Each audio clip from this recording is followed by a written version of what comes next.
हाँ, आवाज सही आ रही है? आवाज आ रही, क्लियर आवाज आ रही जी। ठीक, चित्र सही आ रहा है? चित्र भी बढ़िया आ रहा जी जी। ओम भूर्भुवः स्वः तत्सवितुर्वरेण्यं भर्गो देवस्य धीमहि धियो यो नः प्रचोदयात्।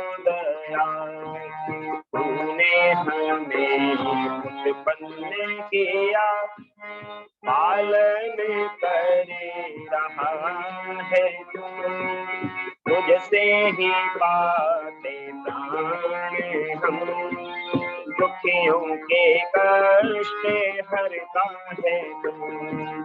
तेरा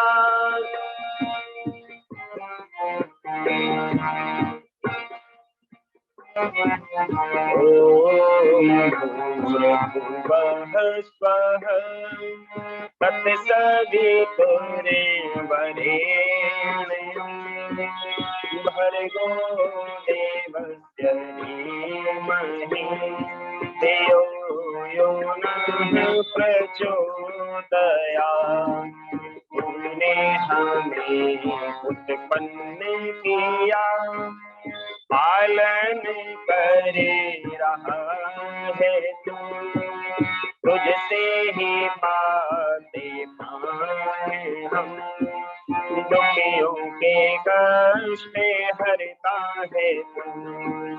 तेरा महान तेज है छाया हुआ सभी स्थान, सृष्टि के वस्तु में हो रहा है विद्यमान।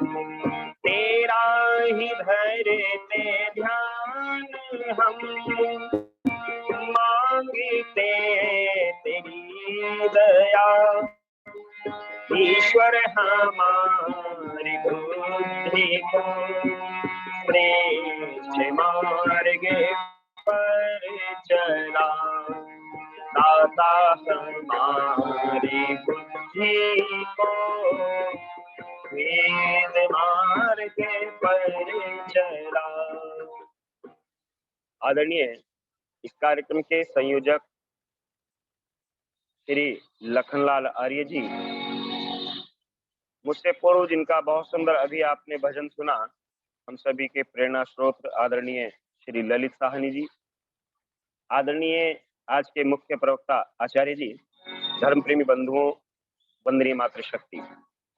आइए थोड़ी सी चर्चा ईश्वर के विषय में हम करते चले, क्योंकि कार्यक्रम का प्रारंभ है। कार्यक्रम के प्रारंभ में ईश्वर की ही चर्चा अच्छी लगती है। विद्वान कहते हैं कि हम ब्रह्म यज्ञ के द्वारा परम पिता परमात्मा की उपासना करें, आराधना।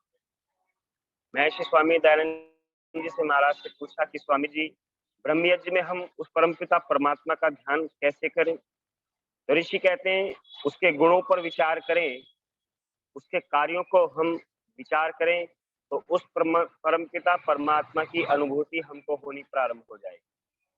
और एक बार चाणक्य जी महाराज भी विचार करते हैं कि परमपिता परमात्मा का एक नाम आता है विश्वम्भर।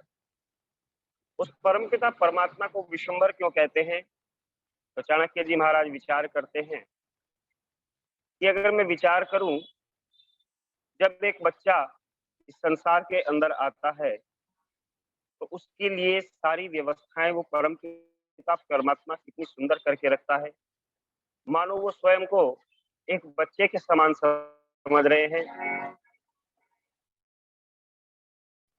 और वो विचार करते हैं कि सबके जग के पालक, सबके मालिक, तेरा ढंग निराला है। जग के पालक, सबके मालिक, तेरा ढंग निराला है। जीव जहां जो पैदा किया है, तूने सबको पाला है। जग के पालक सबके मालिक, तेरा ढंग निराला है।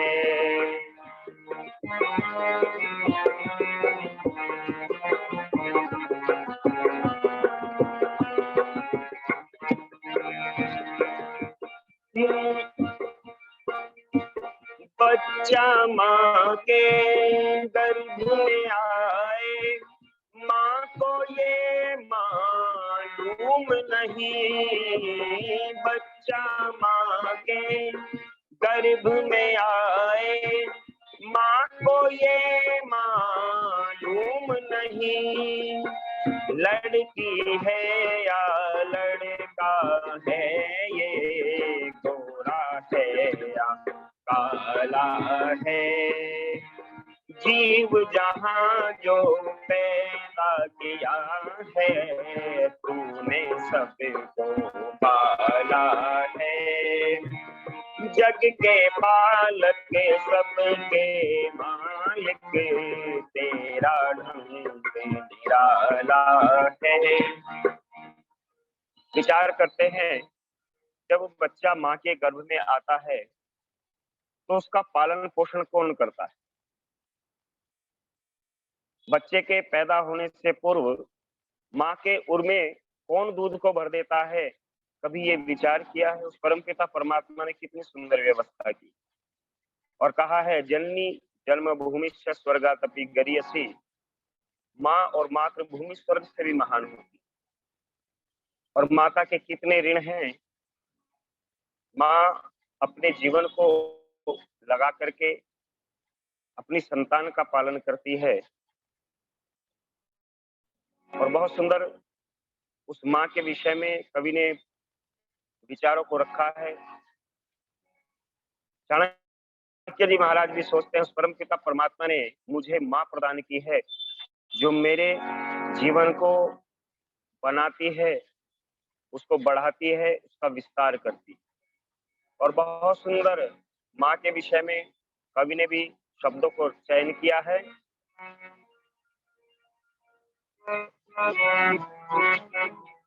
कि तन मन धन जीवन कण कण, सबे आप करो अर्पण निश दिन।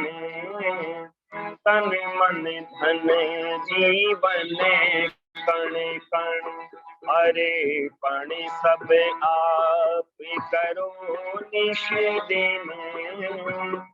तब भी नहीं उतर पाएगा जीवन में माता का ऋण। तन मन धन जीवन कण कण, अरे पण दिन रात करो निश दिन। भी नहीं उतर पाएगा जीवन में माता का ऋण।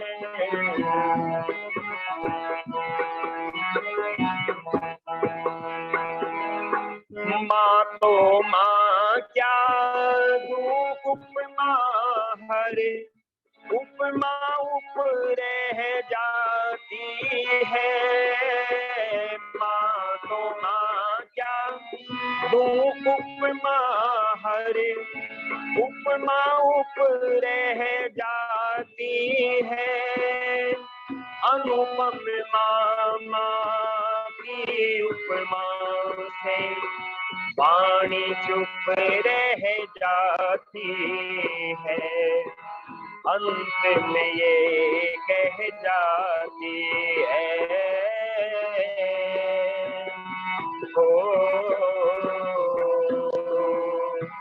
अंत में ये कह जाती है, इस ऋण से ऋण होना है कठिन। तब भी नहीं उतर पाएगा जीवन में माता का ऋण। कण कण दिन रात करूं।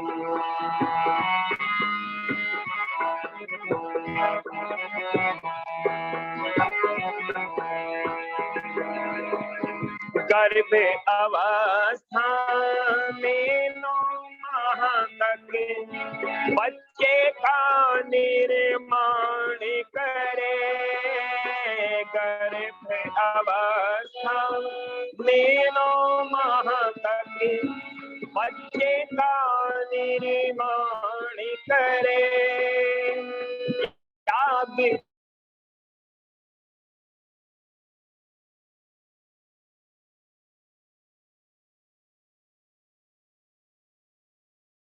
उत्पन्न जब संतान करे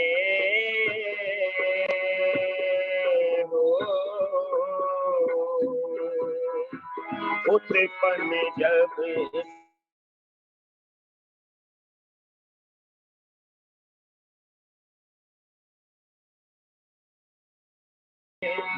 फिर भी नहीं उतर पाएगा जीवन में माता कारिणे।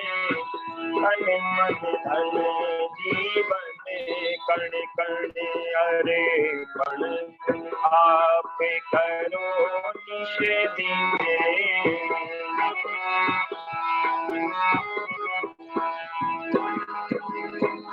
बच्चे की उन्नति में ही माँ अपनी उन्नति समझती है। बच्चे की उन्नति में ही माँ अपनी उन्नति समझती है। बच्चे की प्रगति में ही माँ अपनी प्रगति समझती है। माँ दुर्गति समझती है।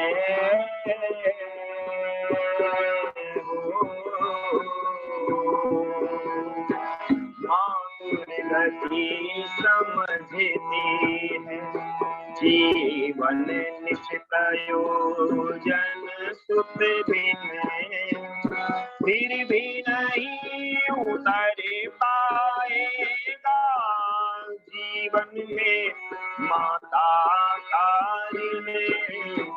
तन मन धन जीवन कण कण अर्पण खुद आप करो निश दिन।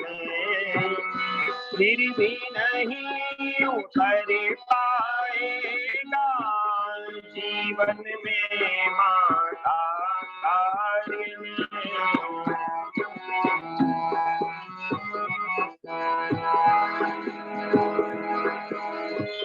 कोई कमी नहीं रखती संतान का पालन करने में।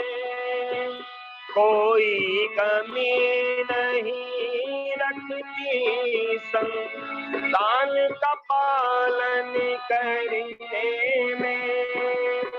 होती सहायक माँ की भक्ति भव सागर के तरने में। माँ की फिर सेवा करने में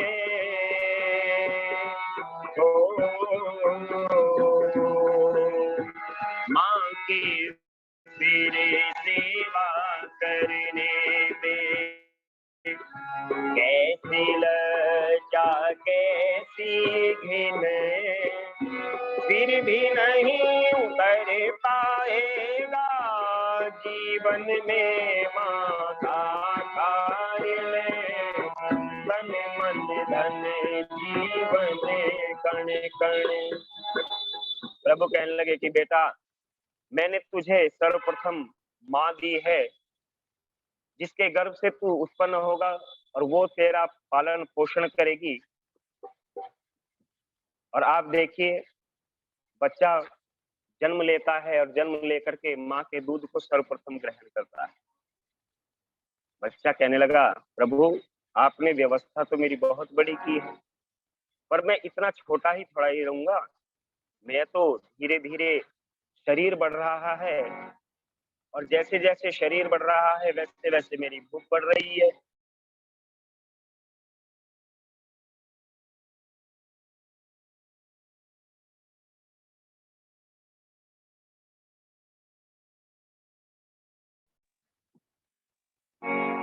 कहता है कि माँ के दूध को पी करके भी मैं भूखा रह जाता हूँ। माँ के दूध को पी करके भी मैं भूखा रह जाता हूँ। दूध पिलाएंगी गौ माता जिसको घर में पाला है। दूध पिलाएंगी गौ माता जिसको घर में पाला है। जग के पालक सबके मालिक तेरा ढंग निराला है। जीव जहां जो पैदा किया है तूने सबको पाला है। विचार कर रहे हैं, ईश्वर से कह रहे हैं कि प्रभु आपने मेरे लिए माँ तो बना करके दी है, पर माँ के दूध को पी करके तो मैं अभी भूखा रह जाता हूँ। तो ईश्वर कहते हैं मानो कि बेटा तू चिंता क्यों करता है, मैंने तेरे लिए दूसरी माँ बना करके दी है। अगर इस माँ के दूध को पी करके तू भूखा रह जाता है तो मैंने दूसरी माँ दी है, गाओ विश्वस्य मातरः है। ये जो गाय है ये समस्त संसार की माता है, जो हमारा पालन करती है, पोषण करती है। सर्वप्रथम सर्वोत्तम जो दूध हमारे लिए बताया गया है वो गाय का दूध बताया गया है। इसीलिए कवि ने भी गाय की विषय में बहुत सुंदर वर्णन करते हुए लिखा है कि गाय को क्या कहा है, गाय को माँ कहा है। और बहुत सुंदर कवि के विचार हैं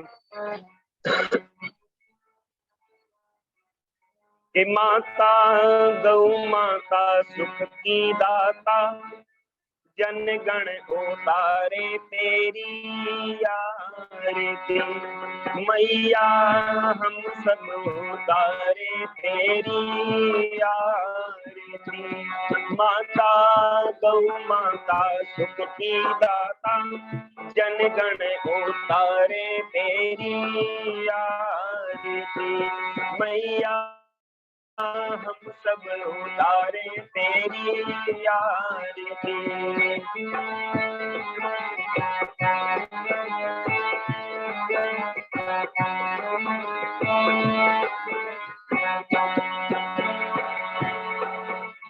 कपिला रेणुका सुरभिनंदनी कामधेनु तेरे नाम। कपिला रेणुका सुरभिनंदनी कामधेनु तेरे नाम।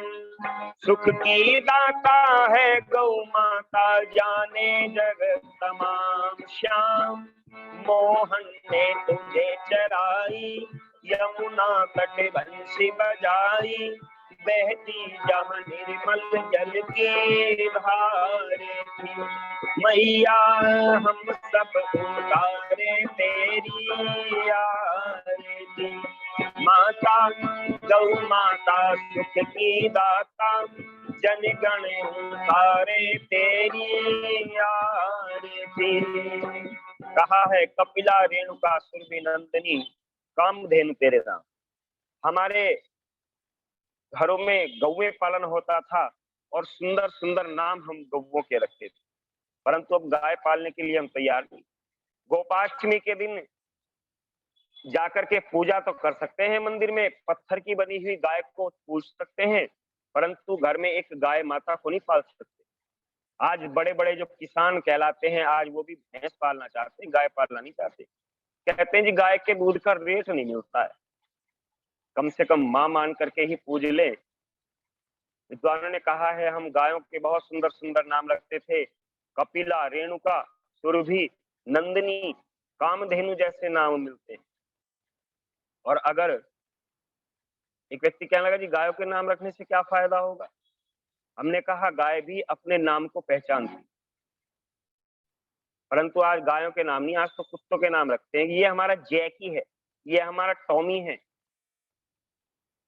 एक मैडम छोटे से पोमेलियन कुत्ते होते हैं ना, वो सफेद रंग के छोटे छोटे गुड्डे से लगते हैं, उसको लेकर के टहल रही है पार्क में, और वो पीछे रह गया, मैडम आगे निकल गई, तो मैडम कहती है जैकी कमोन, जैकी कमोन। अब जैकी भाग करके गया और मैडम के पैरों में घूमने लगा। हमने कहा मैडम बहुत सुंदर अंग्रेजी जानता है, तो कौन से स्कूल में पढ़ाती हो? तो कहने लगी पंडित जी इसको पढ़ाते नहीं है, इसको रोज इस नाम से बुलाते हैं, तो अपने नाम को पहचानने लगा है। जब एक कुत्ता अपने नाम को पहचान सकता है तो गाय नहीं पहचान सकती। हमने देखा, हम जोधपुर एक गौशाला में गए, तो वहां का जो सेवक था उसने गाय को आवाज लगाई और उसने कहा कि काजल इधर आओ। जिस समय हम गेट पर गए तो वहां बहुत सारी गायों का जमावड़ा था, परंतु वो जो काजल नाम की गाय थी वो सब गायों को हटाती हुई और सबसे आके पहुंच गई। पोरबंदर में एक गौशाला है गुजरात में, वहां पर हम गए, छोड़ दी थी, उसका इलाज कराया, उसका नाम उन्होंने रख दिया सूरदास। उन्होंने आवाज लगाई सूरदास इधर आओ, तो वो सूरदास आता है आवाज के सहारे सहारे और हमारे चक्कर काटने लगता है। गाय भी हमारे भावनाओं को समझती है, हमारी बातों का प्रभाव गायों के ऊपर भी पड़ता है, इसीलिए कहा है। और देखिए कितना लाभ है गाय का, लिखा है कि जो तेरे घृत से हवन करे माँ होती दूर बीमारी, जो तेरे घृत से हवन करे माँ होती दूर बीमारी। समय समय नभ जल बरसाते भर जाए केसर क्यारी सारी, दुनिया को मिलता अन्न खाकर मन हो प्रसन्न, कहते माँ तुझको सच्चे भारती मैया, हम सब उतारे तेरी आरती। माता गौ माता सुख की दाता, जन गण उतारे तेरी आरती।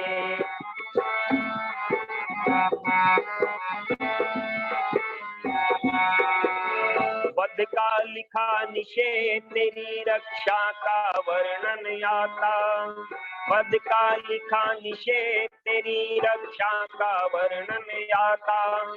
अंत काय गौ घातम ऐसा यजुर्वेद बतलाता गाथा, ऋषियों मुनियों ने गाई करता जो तेरी बड़ाई, अब के ही जीवन को उभारती मैया, हम सब उतारे तेरी आरती। माता गौ माता सुख की दाता, जन गण उतारे तेरी आरती मैया।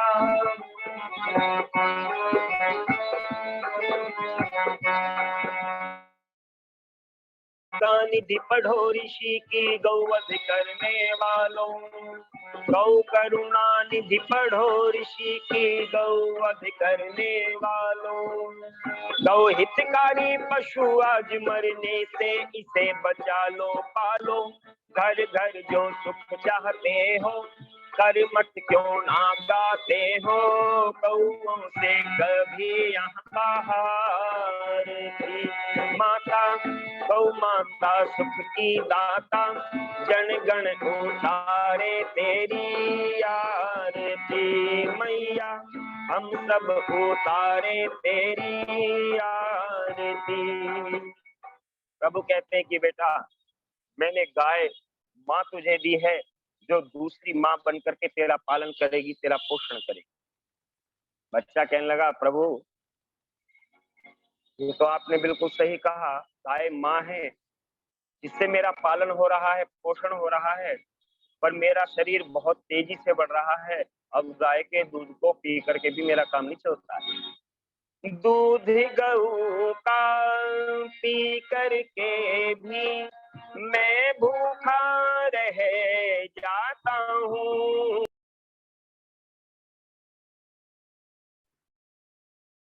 भी मैं भूखा रह जाता हूँ। धरती माता पेट भरेंगी जिसने भार संभाला है। धरती माता पेट भरेंगे जिसने भार संभाला है। जीव जहां जो पैदा किया है तूने सबको पाला है। प्रभु कहते हैं कि बेटा मैंने तीसरी माँ तुझे प्रदान की है जो है धरती माता। वेद में भी आया है भूमि पुत्रो, भूमि माता पुत्रो अहम पृथिव्या। ये जो भूमि है ये मेरी माँ है और मैं इसका पुत्र हूँ। इसकी चर्चा कल के कार्यक्रम में करेंगे क्योंकि समय हो चुका है। फिर आदरणीय आचार्य जी के हमको कार्यक्रम को सुनना है। दो माताएं रही हैं जिनकी चर्चा मैं कल के कार्यक्रम में आप सभी के मध्य करूंगा। आप सभी ने ध्यानपूर्वक सुना, सभी का बहुत बहुत धन्यवाद। अब आगामी कार्यक्रम आदरणीय आचार्य जी का सुने। बहुत बहुत हमारे बीच में पंडित नरेंद्र दत्त आर्य लगातार आपको अपने भजनों की प्रस्तुति दे रहे हैं, मोहन सायनी जी। और मैं निवेदन करूंगा आचार्य भक्ति शास्त्री जी क्या पाए और संगीत में वेद कथा, और ईश्वर से प्रार्थना करते हैं कि आपका नेट काम करता रहे ताकि हम लोग आपके वेद ज्ञान से वंचित ना रहे। सभी को सादर नमस्ते। नमस्ते जी। आवाज नमस्ते। ठीक आ रही है? अभी तो सब कुछ ठीक ठाक है। देखिए वह तो इस पर तो हमारा वश नहीं है। ये तो हम परवश सर्वम परवशम दुखम। महाराज मनु भी कहते हैं कि सबसे बड़ा दुख है परवश होना, और इसके माध्यम से हम नेटवर्क ठीक आए तो हमारा कार्यक्रम हो जाएगा। और यदि नेटवर्क की समस्या आएगी तो हमारे जो दूसरे विद्वान इस कार्यक्रम से जुड़े हुए हैं हम उनका उद्बोधन सुनेंगे, उनके प्रवचनों का हमें लाभ मिलेगा।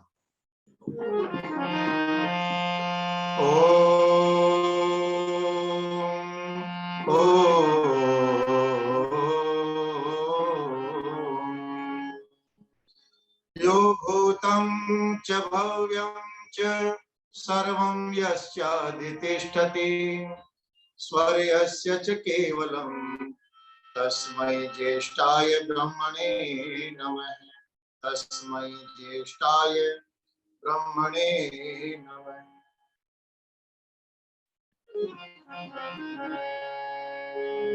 कार्यक्रम में उपस्थित धर्म प्रेमी सज्जनों, वंदनीय माताओं बहनों, बहुत ही सुंदरता से कुशलता पूर्वक संचालन कर रहे आदरणीय श्री लखनलाल जी आर्य, जिनके पुरुषार्थ से हम और आप सभी जुड़े हुए हैं और वेद रूपी अमृत का हम पान कर रहे हैं पिछले 1 वर्ष से। यह हमारा सौभाग्य है और ये सौभाग्य को उदय करने का जो सौभाग्य जिनको मिला श्री लखनलाल जी। देखिए सत्संग के जब कार्यक्रम आयोजित होते हैं या प्रवचन के कार्यक्रम आयोजित होते हैं तो इस प्रकार के कार्यक्रमों में बहुत कम लोग आते हैं, बहुत कम लोग जुड़ते हैं। हम कई बार निराश हो जाते हैं और कई बार ये प्रश्न भी हमारे सामने आता है कि जहां वेद की कथाएं हो रही है, जहां पर प्रवचन होते हैं, ऐसे स्थानों पर संख्या कम रहती है, और जहां नाच गाने होते हैं, डांसर जहां आती है, वहां पर हजारों की भीड़ वहां इकट्ठी हो जाती है। इसका कारण क्या है सज्जनों? इसका एक ही कारण है कि जो वेद की चर्चा है वो चर्चा सामान्य चर्चा नहीं है। वो आप ये समझिए, एक होती है प्राथमिक कक्षा, एक होती है एमए की कक्षा। तो जो वेद की चर्चा है वो एमए लेवल की चर्चा होती है। प्राथमिक कक्षा में आप देखते हैं प्राइमरी स्कूल के अंदर भीड़ ज्यादा होती है, और एमए की जो कक्षाएं होती है उसमें भीड़ कम होती है, संख्या कम होती है। वहां तक कोई कोई पहुंच पाता है। हर व्यक्ति ज्ञान प्राप्त करने की रुचि हर व्यक्ति में नहीं होती है। इसलिए क्योंकि सतोगुण, रजोगुण, तमोगुण, तीन में से यदि सतोगुण का प्रभाव हमारे अंदर है तो निश्चित रूप से हमारे अंदर ज्ञान प्राप्ति की इच्छा रहेगी। आप और हम सभी जो स्वाध्यायशील हैं, ज्ञान प्राप्त करने की हमारी इच्छा है, सत्संग में हमारी रुचि है, इसका कारण है कि हमारे अंदर सत्वगुण का प्रभाव है। तो हम अपने अंदर सत्वगुण बढ़ाए रखें साधना के द्वारा, ध्यान के द्वारा, उपासना के द्वारा, संध्या यज्ञ के द्वारा, स्वाध्याय के द्वारा, तो हमारी ये प्रवृत्ति बनी रहेगी, हमारी रुचि बनी रहेगी। लोगों की रुचि नहीं होती है। सत्संग में एक व्यक्ति प्रतिदिन जाता था, तो एक बार उसका मित्र जो कपड़े की दुकान करता था उसको कहा, अरे भाई तू भी सत्संग में चला कर। उसने कहा, भाई यहाँ कमाने की फुर्सत नहीं है, दिन भर यहाँ कमाता हूं। उसने कहा, कमाने का काम तो हम जिंदगी भर ही करेंगे, कमाने का हम मना नहीं कर रहे हैं, आपको खूब धन कमाइए आप, लेकिन 1 घंटे का समय निकाल करके आपको मेरे साथ सत्संग में चलना चाहिए। वहां भी ज्ञान की बातें होती है, जीवन में के उपयोगी, जीवन को उपयोगी बनाने की चर्चा होती है, अध्यात्म की बातें होती है, मन को शांति मिलेगी, आत्मिक उन्नति होगी। तो उस सेठ ने जब बार बार आग्रह किया, निवेदन किया, तो सेठ ने कहा, चलो ये बार बार कह रहा है तो चली जाता हूं उसका। वो व्यक्ति, वो सेठ सत्संग में आकर के बैठ गया, लेकिन दीवार का सहारा लेकर के बैठ गया। कहा, बड़ी 1 घंटे का टाइम पास करना है, इसके मित्र के कहने पर मैं आया हूं, ये सोच करके वो बैठ गया सत्संग में आकर के, लेकिन उसकी रुचि नहीं थी सत्संग में। थोड़ी देर बाद में जब किसी व्यक्ति की रुचि नहीं हो, नींद आने लग जाती है। तो सेठ को भी नींद आने लग गई, और जब उसको नींद आने लग गई तो उसको सपना आया। वो स्वप्न में क्या देखता है कि उसकी दुकान में वो बैठा हुआ है और कोई ग्राहक कपड़ा लेने के लिए आया। उसने स्वप्न में ही कपड़े का भाव ताव तय कर लिया और कहा कि भाई कितना कपड़ा देना है, कितना कपड़ा देना है। और ये उसने जब कह दिया कि मेरे को इतना कपड़ा चाहिए, तो उसने कैंची से कपड़ा काटा स्वप्न में ही और कपड़े को फाड़ दिया। अब जैसे उसने कपड़े को फाड़ा तो उसकी धोती उसके हाथ में आ गई और उसने उस अपने धोती को ही फाड़ दिया। अब जैसे ही धोती की फटने की आवाज आई, एकदम से उसकी आंखें खुली, अरे ये क्या हो गया, मैंने तो मेरी धोती फाड़ दी। तो मित्र ने पूछा, भाई तू तो सत्संग में आया था, तू क्या कर रहा, तूने धोती क्यों फाड़ी? बोले, यार सपने में भी मैं सामान बेच रहा था। तो कई लोग सत्संग में जाकर के भी धंधा ही करते हैं, व्यापार ही करते हैं। इसलिए महात्मा विदुर ने बड़ी सुंदर बात कही। महात्मा विदुर कहते हैं धृतराष्ट्र को समझाते हुए कि 10 धर्मम न जानन्ति धृतराष्ट्र निबोधतान, कि 10 व्यक्ति ऐसे हैं जो धर्म का ज्ञान जिनको नहीं हो सकता। कौन कौन से हैं वो 10 व्यक्ति? कहा, मत्तय, प्रमत्तय, उन्मत्तय, भीतय, श्रांत, क्रुद्धो, बुभुक्षितः, त्वरमाणस्य लुब्धस्य, भीतय, कामी च तेजसः, तस्मात् एतेषु सर्वेषु न प्रसज्येत पंडित। कहा कि हे धृतराष्ट्र, 10 व्यक्ति ऐसे हैं जिनको धर्म का ज्ञान नहीं होता, इसलिए विद्वान व्यक्ति को इनको समझाने का प्रयास भी नहीं करना चाहिए। तस्मात् एतेषु सर्वेषु न प्रसज्येत पंडित, इसलिए इन 10 लोगों को समझाने का प्रयास नहीं करना चाहिए। ये समझने के लिए तैयार नहीं होते हैं लोग। कौन कौन से 10 लोग हैं? कहा, मत्तय, मत्तय कहते हैं नशे में, जो व्यक्ति नशा किया हुआ है, शराब पिया हुआ व्यक्ति है, नशा जिसके ऊपर चढ़ा हुआ है, उसको आप समझाएंगे तो उल्टा वही अंग्रेजी में आपको समझा देगा, उसको आप नहीं समझा सकते। और वो उस समय तो कहेगा कि ठीक है भैया जी, मैं आपकी बात मानता हूं, कल से शराब नहीं पीऊंगा, लेकिन उसका वो कल कभी आता ही नहीं। एक शराबी डॉक्टर के पास गया दांत दिखाने के लिए। डॉक्टर, पुराने समय की बात, डॉक्टर ने कहा, भाई तुम्हारे दांत में खराबी आ गई है, इस दाढ़ को निकालना पड़ेगा। तो शराबी ने कहा, डॉक्टर साहब ये तो बड़ा दर्द होगा। बोले, भाई दर्द तो बहुत होगा, आजकल तो सुविधाएं हो गई है, अब तो इंजेक्शन के द्वारा शून्य कर देते हैं, या केवल एक दवाई लगा करके भी पूरे शून्य करके आराम से दाढ़ को निकाल लेते हैं बिना दर्द के। लेकिन उस समय सुविधा नहीं थी। डॉक्टर ने कहा, भाई दर्द तो होगा।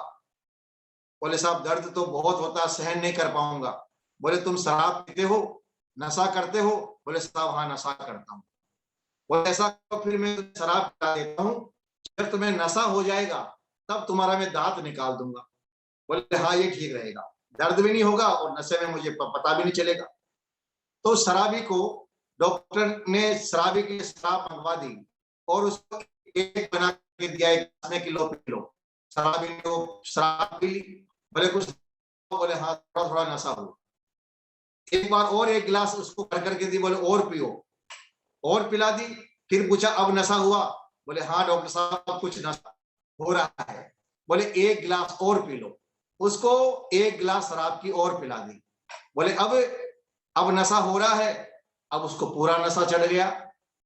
तो डॉक्टर ने कहा कि अब बैठो, मैं तुम्हारा दांत निकालता हूं। तो शराबी कहता है किस माँ के लाल में हिम्मत है मेरे दांत को हाथ लगा करके बता। तो बताइए आप नशे करने वाले व्यक्ति को आप कैसे समझाएंगे? तो जो नशा किया हुआ व्यक्ति होता है उसको समझाना बड़ा मुश्किल होता है। उस ऐसे व्यक्ति को धर्म का ज्ञान नहीं होता। प्रमत्त कहते हैं जो सावधान नहीं। असावधान व्यक्ति, जीवन में कोई सावधानी जिसके नहीं है, हमेशा असावधान रहता है, ऐसे व्यक्ति को भी सज्जनों विदुर कहते हैं धर्म का ज्ञान नहीं होता। और फिर कहा उन्मत्त कहते हैं पागल व्यक्ति। जो व्यक्ति पागल है, दिमाग से बिल्कुल दिमाग खराब है जिसका, ऐसे व्यक्ति को भी धर्म का अच्छे और बुरे की पहचान नहीं कर पाता, धर्म का ज्ञान ऐसे व्यक्ति को भी नहीं होता। चौथा है श्रांत है। जो व्यक्ति थका हुआ है, दिन भर काम करके आया है और थक चुका है, उसको आप प्रवचन सुनाओगे तो कहेगा भाई साहब प्रवचन रहने दो, मेरे को आराम करने दो, सोने दो, मैं दिन भर काम करके आया। तो जो व्यक्ति थका हुआ है, ऐसे थके हुए व्यक्ति को भी धर्म का ज्ञान नहीं। और फिर का क्रुद्ध है। जो क्रोधी स्वभाव का व्यक्ति है, हमेशा छोटी छोटी बातों पर क्रोध करता है, गुस्सा करता है, ऐसे व्यक्ति को भी धर्म का ज्ञान नहीं होता। और फिर का बुभुक्षित है। बुभुक्षित कहते हैं भूखा व्यक्ति। जो व्यक्ति भूखा है, गरीब व्यक्ति है, जिसको सुबह और शाम रोटी की चिंता रहती है, उसको आप प्रवचन सुनाओगे तो वो प्रवचन नहीं सुनेंगे। यदि किसी जिसका पेट भरा हुआ होता है, उसको ही दिमाग की भूख की आवश्यकता होती है, उसको दिमाग की भूख को मिटाने का प्रयास करता है। लेकिन जिसका पेट ही खाली हो, वो दिमाग भरने की बात बाद में करेगा, पहले अपने पेट को भरने की प्लानिंग बनाता है। बुभुक्षित है, भूख व्यक्ति धर्म की बात नहीं समझता। इसलिए आप देखेंगे आदिवासी क्षेत्रों में ईसाई मिशनरी उनको प्रवचन नहीं देते, आदिवासियों को उनको लिए रोटी की व्यवस्था करते हैं, कपड़े की व्यवस्था करते हैं और कहते हैं देखो हमको यीशु मसीह ने भेजा तुम्हारे लिए, तुम हमारे पास आ जाओ। बुभुक्षित है, जो भूखा व्यक्ति है, उसको ज्ञान की चर्चा अच्छी नहीं लगती। और फिर कहा त्वरमाणस्य का अर्थ होता है जल्दबाज व्यक्ति, हर काम में जल्दी करना, हर काम में को जल्दी रिजल्ट चाहना। ऐसा जो व्यक्ति होता है त्वरमान व्यक्ति, जल्दबाजी व्यक्ति, ऐसे व्यक्ति को भी धर्म का ज्ञान नहीं होता। और लुब्ध कहते हैं लोभी व्यक्ति को, जो लालची व्यक्ति होता है, लोभी व्यक्ति होता है, उस व्यक्ति को भी धर्म का ज्ञान नहीं होता। और फिर का भीत है, जो व्यक्ति डरा हुआ है।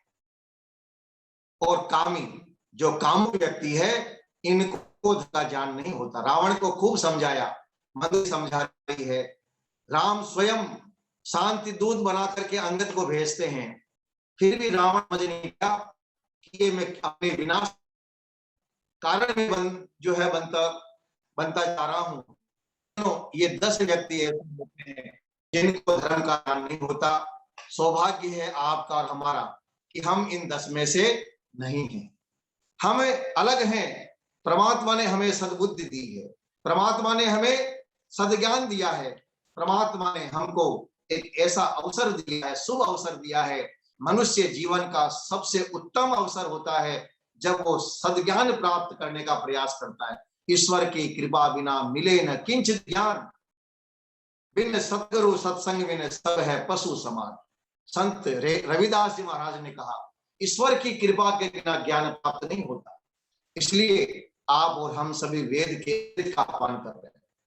सज्जनों, वेद के ज्ञान को सुनकर के हमें आत्मबोध होता है, मैं कौन हूं, मैं क्या कर सकता हूं, मेरे जीवन का उद्देश्य क्या है। इन सभी बातों का बोध जब व्यक्ति ज्ञान प्राप्त करता है तब उसको आत्मज्ञान की प्राप्ति होती है, अपने आप को समझता है, अपने आप को जानने लगता है। इसलिए हमारे यहाँ कहा गया, आदि गुरु शंकराचार्य ने कहा, नंदो वै कस्यचित् है तो मृत्यु आत्मन। मृत्यु क्या है, मृत्यु किसे कहते हैं? कहा मृत्यु आत्मनो विस्मृति, अपने आप को भूल जाने मृत्यु है, अपने आप को भूल जाना। हम भूल गए हम क्या हैं, हम भूल गए कि हमारे अंदर कितनी शक्ति है, कितना सामर्थ्य है। मैंने आपसे परसों निवेदन किया था, अहम इंद्रो न पराजिज्ञ धनम न मृत्यव्यावतस्ते कदाचन। वेद कहता है मनुष्य, हे जीव तो इंद्र है, इंद्र यानी तू ऐश्वर्यवान है, तू कमजोर नहीं है, तो हम एक वृषो भवै, तू सर्वश्रेष्ठ है। तो ऐसे वेद हमें जागृत करता है, वेद हमें जागरूक बनाता है कि हम जागे और अपनी शक्ति और सामर्थ्य को पहचान करके अपने जीवन को हम प्रसन्न बनाएं, आनंदित बनाएं, अपने जीवन को हम खुशहाल बनाएं। सज्जनों, कल मैंने एक मंत्र आपके सामने निवेदन किया था, और वो मंत्र क्या था? सहृदयम सामनस्यम अविद्वेषम कृणोमि अन्यो अन्यम अभिहर्यते जातम वत्समिव अग्नि। अथर्ववेद के तीसरे कांड का हमें समाज में कैसे रहना चाहिए, यह हमें संदेश देता है।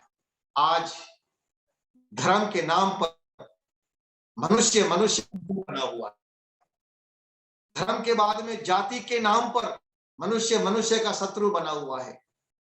एक मनुष्य दूसरे मनुष्य को का कत्ल करना, कहता है ये मेरा धर्म है, इससे मुझे जन्नत मिल जाएगी। हर व्यक्ति के मन में दूसरे धर्म के व्यक्ति के प्रति, दूसरे मत पंथ के व्यक्ति के प्रति एक घृणा और नफरत की भावना पैदा हो रही है। विचार करें, क्या इससे इस संसार में शांति स्थापित हो सकती है? धर्म के नाम पर, और ये सोचना कि मेरा ही धर्म, धर्म यानी मैं जिस पंथ को मत को मानता हूं वही सर्वश्रेष्ठ है। इस विचारधारा ने कितना बड़ा खून खराबा इस दुनिया में किया है कि बस मुझे ही दुनिया में रहने का अधिकार है, मेरे ही मत पंथ के लोगों को जीने का अधिकार है, और जो दूसरे मत पंथ के लोग हैं उनको खत्म हो जाना चाहिए, उनका कत्ल कर देना चाहिए, मार देना चाहिए। क्या हो रहा है इससे? इससे एक व्यक्ति दूसरे व्यक्ति का खून का प्यासा बना हुआ है। सज्जनों, वेद कहता है पुमान पुमान सम परिपातु विश्वत है, मनुष्य मनुष्य की रक्षा करे। वेद ने यह नहीं बताया कि तुम जो वेद को न माने उसका गला काट दो, जो वेद की बात न माने उसे मार दो। वेद ये संदेश नहीं देता है। वेद कहता पुमान पुमान सम परिपातु विश्वत है, मनुष्य मनुष्य की रक्षा करे। सहृदयम, सहृदयम का अर्थ होता है कि हम एक दूसरे से हृदय से प्रेम करें, दिखावे से नहीं, दिखावे से प्रेम नहीं होता है। हृदयता जब हमारे अंदर आएगी कि मैं अपने दूसरे के सुख को अपना सुख समझूं, दूसरा व्यक्ति कैसे खुश रह सके, दूसरा व्यक्ति कैसे सुखी रह सके, इसमें प्रयास करूं। आप देखिए हमारे महापुरुष ने 4 आश्रमों की व्यवस्था की है, ब्रह्मचर्य, गृहस्थ, वानप्रस्थ और संन्यास। ये वानप्रस्थ और संन्यास जीवन के 100 वर्षों में से 50 वर्ष हमारे ऋषियों ने व्यवस्था की। ये जो 50 वर्ष है, 25 वर्ष ज्ञान प्राप्ति के, 25 वर्ष संतान प्राप्ति के, और बाकी का 50 वर्ष का समय सेवा और परोपकार के लिए लगाना है। ये सेवा और परोपकार व्यक्ति अपने लिए नहीं करता है, समाज के कल्याण के लिए करता है। ये होता है सहृदयता। हमारा धर्म, हमारी संस्कृति इसलिए महान है कि हम अपने से ज्यादा दूसरों की चिंता करते हैं। आश्रमों की व्यवस्था 25 वर्ष तक संन्यास लेकर के, 25 वर्ष तक वानप्रस्थ लेकर के, घर परिवार छोड़ करके समाज के कल्याण के लिए निकलिए आप। और त्याग, संन्यास का अर्थ है त्याग, जो दूसरों के लिए अपना सब कुछ त्याग देता है और दूसरों के उत्थान के लिए कार्य करता, वही तो संन्यास है। साधु सर्वभूत हिते रहता है, साधु जो संपूर्ण मानव जाति के कल्याण के लिए कार्य करता, वही तो साधु होता है। लेकिन आज तो दुर्भाग्य है, सच्चे साधु मिलना बड़ा मुश्किल है। ऋषि दयानंद जी महाराज के जीवन को देखिए, कितना ऊंचा जीवन उनका। अरे सारे कितने प्रलोभन उनको मिले, कोई मठाधीश कह रहा है कि मेरे मठ के महंत बन जाइए, कोई राजा कह रहा है हमारे मंदिर के महंत बन जाइए, कोई राजा कह रहा है हम आपको इतना धन दे देंगे, आप हमारे पास आ जाइए। लेकिन ऋषि दयानंद जी महाराज ने मानव कल्याण को सर्वोपरि रखा, और जब उन्होंने आर्य समाज की स्थापना की सज्जनों, तो आर्य समाज की स्थापना के साथ में उन्होंने संसार का उपकार करना इस समाज का मुख्य उद्देश्य है, ये उद्देश्य हमारे सामने रखा। इसे कहते हैं सहृदयता। ये नहीं कहा कि केवल भारत का उपकार करना है या केवल हिंदुओं का उपकार करना, नहीं, संसार के उपकार के लिए उन्होंने आर्यों की स्थापना की, आर्य समाज की स्थापना की, हमको तैयार किया है संसार के उपकार के लिए।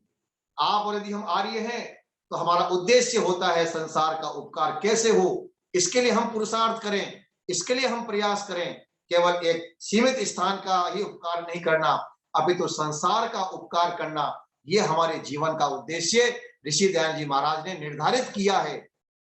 सहृदयम, हम संपूर्ण मानव को, प्राणी मात्र को सुखी बनाने के लिए प्रयास करें, एक दूसरे के सुख दुख को अपना सुख दुख समझें। परिवार में मैं 2-3 उदाहरण आपको देता हूं। परिवार में पति और पत्नी, भाई भाई, पिता और पुत्र का संबंध है। यहां पर भी यदि सहृदयता नहीं होती तो पति और पत्नी अधिक दिन तक साथ नहीं रह पाते। भाई भाई कोर्ट में जाकर के खड़े हो जाते हैं, बेटा अपने पिता को वृद्धाश्रम भेज देता है, क्योंकि सहृदयता समाप्त हो गई। हर व्यक्ति अपने आप में ही अपने आप को ही सुखी बनाने का प्रयास करता, बस मुझे सुख मिल जाए, इसका ही प्रयास है, मेरे को सारी प्रॉपर्टी मिल जाए, मेरे को सारा धन मिल जाए, दूसरे भाई का क्या होगा, बोले उसका मुझे चिंता नहीं है, मेरा अपना पूरा होना चाहिए। ये सहृदयता नहीं है। महाभारत का युद्ध केवल इसी सहृदयता की कमी के कारण से हुआ है।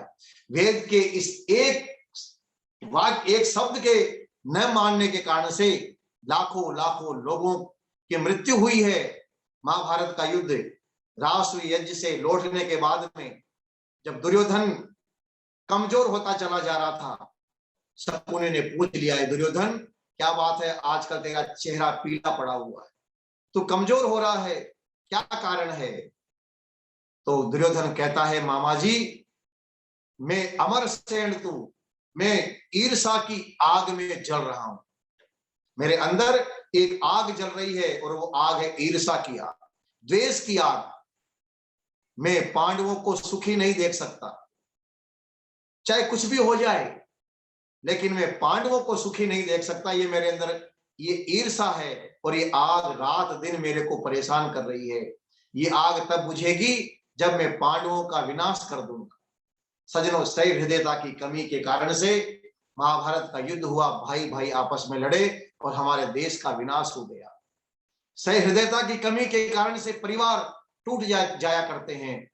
पति और पत्नी जैसा पवित्र संबंध अग्नि के सामने, अग्नि की साक्षी में जिन्होंने फेरे लिए हैं और प्रतिज्ञा की है कि हम पूरे जीवन भर साथ निभाएंगे, जीवन भर हम साथ रहेंगे, जैसे दो स्थानों का पानी मिलकर के एक जगह आ जाता है, दुनिया की कोई ताकत उस दो जगह के पानी को अलग नहीं कर सकती।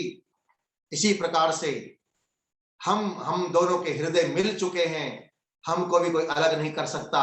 लेकिन जब सहृदयता की कमी आती है, पत्नी केवल अपना सुख देखती है, पति केवल अपना सुख समझ देख लेता है, तो फिर वहां दरार पड़ जाती है और परिवार टूट जाया करते हैं। तलाक के जितने भी केस चल रहे हैं, आप कभी पता करना,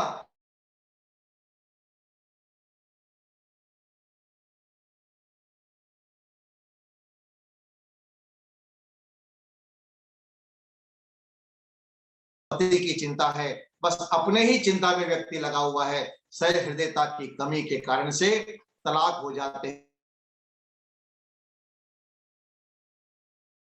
सरकार जी के पत्नी के बारे में चर्चा कर रहा था, उनकी पत्नी ने लिखा है कि जब मेरा विवाह हुआ और मैं विवाह होकर के जब ससुराल आई, तो कुछ दिनों के बाद में मैंने एक बार खिचड़ी बनाई। खिचड़ी जब मैंने बनाई और अपने पति को मैंने खिचड़ी परोसी, खिचड़ी मैंने खाने को दी, उन्होंने खिचड़ी खा ली। और खिचड़ी खाने के बाद में मैंने पूछा, एक स्वभाव होता है कैसी बनी, तो मैंने पूछ लिया कि खिचड़ी कैसे बनी। तो मेरे पतिदेव कहते हैं खिचड़ी तो अच्छी थी, लेकिन ये लेकिन शब्द आते ही प्रश्न लग जाता है, इसका मतलब है कुछ ना कुछ कमी इसमें रह गई। तो उनकी पत्नी ने पूछा ये खिचड़ी में क्या कमी रही? तो पंडित जी कहते हैं खिचड़ी तो तुमने अच्छी बनाई थी, लेकिन मुझे तो हल्दी वाली खिचड़ी पसंद है। जिस खिचड़ी में हल्दी डली हुई हो वो खिचड़ी मुझे पसंद है, तुमने तो इसमें हल्दी नहीं डाली। तो उनकी पत्नी कहती है कि हमारे वहां बिना हल्दी की खिचड़ी खाते हैं, इसलिए मैंने बिना हल्दी की खिचड़ी बना दी। तो पंडित जी ने कहा कि देखो हल्दी डालना, हल्दी तो बड़ी गुणकारी होती है, इसलिए खिचड़ी में हल्दी डालना चाहिए। कुछ दिनों के बाद में जब वो अपने पीहर गई और लगभग 1 महीने बाद में वापस आई, 1 महीने बाद वापस आई तो उन्होंने वापस एक बार खिचड़ी बनाई। जब खिचड़ी बना करके पतिदेव को परोसी, पतिदेव ने खिचड़ी खाई, पूछा कैसी बनी? तो फिर कहा खिचड़ी तो अच्छी बनी, लेकिन फिर लेकिन शब्द लगा दिया। बोले आज क्या हुआ? आज तो मैंने इसमें हल्दी भी डाल दी थी, आपको हल्दी वाली खिचड़ी पसंद है तो अब तो मैंने इसमें हल्दी भी डाल दी है, अब क्या समस्या है? तो पंडित जी कहते हैं कि तुमने यही तो कर दिया, इसमें हल्दी क्यों डाल दी? बिना हल्दी वाली खिचड़ी बनानी चाहिए थी। बोले आपको तो हल्दी वाली खिचड़ी पसंद है। बोले वो पसंद थी, लेकिन क्योंकि तुमको पसंद नहीं थी इसलिए मैंने भी 1 महीने तक बिना हल्दी वाली खिचड़ी खाने की प्रैक्टिस करी। तो जब मैंने, तुम्हें पसंद नहीं थी हल्दी वाली खिचड़ी, तो मैंने भी बिना हल्दी की खिचड़ी खाने की प्रैक्टिस कर ली। और उनकी पत्नी कहती है मैं भी अपने पीहर गई तो मैंने वहां हल्दी वाली खिचड़ी खाने की मैंने प्रैक्टिस कर ली। तो पति और पत्नी एक दूसरे के सुख को बढ़ाने का प्रयास करते हैं, ये होता है सहृदय का। ऐसा नहीं कि केवल मेरा ही हो जाए, बस मेरा ही सब कुछ हो जाए, मैं ही अपना पेट भर लूं, नहीं। पति प्रयास करे कि मैं अपनी पत्नी को कैसे खुश रखूं और पत्नी ये प्रयास करे कि मैं अपनी पत्नी को कैसे प्रसन्न करूं। सज्जनों, ये सहृदयता। राम को जब वन गमन का आदेश हुआ तो राम ने कैकेयी से कहा कि माता, मैं वन में जाने के लिए तैयारी है मेरी, बस इतना ही समय लगेगा कि मैं अपनी माता से आशीर्वाद ले लूं और सीता को समझा दूं, इसके बाद मैं वन में जाने को तैयार हूं। राम गए सीता के पास और सीता से जाकर के कहते राम, सीता ने देखा कि क्या बात है, आपके साथ सैनिक नहीं है, आपके सिर पर छत्र नहीं है, जो एक राजा के साथ होना चाहिए व्यवहार वो आपके साथ नहीं हो रहा, क्या बात है? राम ने कहा कि हे देवी, पिता ने हमको अयोध्या का राजा नहीं बनाया, बल्कि पिता ने हमको वन का राज्य दिया है। अब मुझे वन में जाना पड़ेगा, क्योंकि पिता की आज्ञा है कि मैं 14 वर्ष वन में जाऊंगा, मैं वन में रहूंगा, लेकिन तुम यहाँ रहोगी तो तुम्हें क्या क्या करना है वो राम ने समझाना शुरू कर दिया। तुम यहाँ रहो तो या कौशल्या का, माता का ध्यान रखना, क्योंकि मेरे जाने के बाद में माता की कौन सेवा करेगा, तो तुम्हें ही अपने सास की सेवा करनी है, तुम्हें सुमित्रा का भी ध्यान रखना है और तुम्हें कैकेयी की भी सेवा करनी है। भरत के साथ अच्छा व्यवहार करना, क्योंकि भरत तो राजा बन जाएगा, तो राजा के साथ में अच्छा व्यवहार आपका होना चाहिए। इस प्रकार से राम ने सीता को समझाने का प्रयास किया। सीता ने कहा आप मेरे को क्यों समझा रहे हो? बोले तुमको इसलिए समझा रहा हूं क्योंकि मैं 14 वर्ष वन में जाऊंगा और तुम्हें यहाँ अयोध्या में रहना है। तो सज्जनों, सीता ने बड़ी सुंदर बात कही। बहुत लंबा प्रकरण है, मैं ज्यादा लंबा इस विषय को लेकर के नहीं जाऊंगा। सीता कहती है, महर्षि वाल्मीकि ने बड़ा सुंदर लिखा है, सीता ने कहा कि हे आर्यपुत्र, पिता माता भ्राता पुत्र तथा सुनुषा स्वानी पुण्यानि भुंजाना स्वम स्वम भाग्यम उपासते। कि हे पतिदेव, स्त्री के जो पिता होते हैं, जो स्त्री के जो माँ होती है, भाई होते हैं, पुत्र होते हैं, ये सब तो अपने अपने भाग्य से, अपने अपने पुण्य से ही अपना भरण पोषण करते हैं, अपने अपने पुण्य का ही खाते हैं। लेकिन भर्तुर्भाग्य तु भार्या एका, भर्तुर्भाग्यम तु भार्या एका प्राप्नोति पुरुषर्षभ है अतश्चैव अहम आदिष्टा वने वस्तव्यम इत्यपि। लेकिन जो स्त्री होती है, पत्नी होती है, पिता, माँ, भाई, बहन, ये सब अपने अपने भाग्य का खाते हैं, लेकिन जो पत्नी होती है वो तो पति के ही भाग्य का खाती है। तो आपको यदि वन का आदेश हुआ है, ध्यान से सुनना, सीता ने कितनी गजब की बात कही। कहा आपको यदि आदेश हो गया है वन में जाने का, तो ये स्वतः ही मान लिया जाएगा कि अतश्चैव अहम आदिष्टा।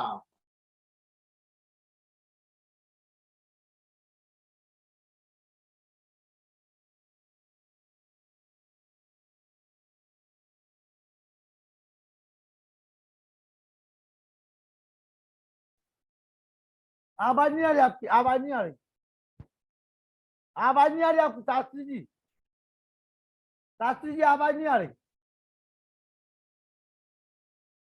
आचार्य भवदेव जी आवाज चली गई आपकी,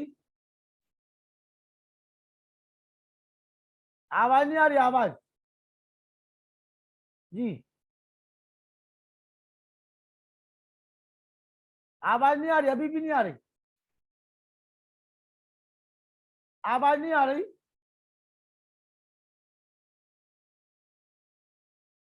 ईश्वर देवी जी आवाज आ रही है आपको?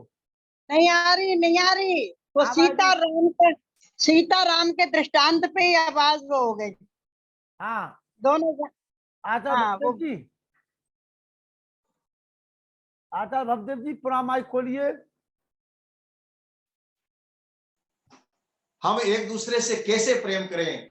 जातम वत्सम एवं अग्न्या, जैसे गाय अपने नवजात बच्चे से प्रेम करती है, ऐसे हर मानव को, हर मनुष्य को, परिवारजनों को आपस में उतना ही प्रेम करना चाहिए। दो भाइयों की कहानी, घटना मुझे याद आ गई। उससे पहले एक भजन आपके सामने सुनाता हुआ चलूं। राम और भरत का कितना बड़ा प्रेम था।